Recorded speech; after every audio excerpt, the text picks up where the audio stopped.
Northcrest family, hey, my name is Daniel Ritchie, and I am looking forward to being with you guys on Sunday, March 15th.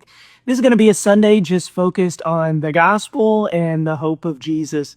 Y'all, for me, in terms of my story, man, Jesus has changed my life from top to bottom, not only in how he fearfully and wonderfully made me without arms, but how he sustained me through that, how he gave me joy and strength and peace in the midst of my less than ideal circumstances. And what I want us to see just through, our time together on March 15th is that the same peace and grace and hope is true for you in your life when you trust Jesus with all that you are.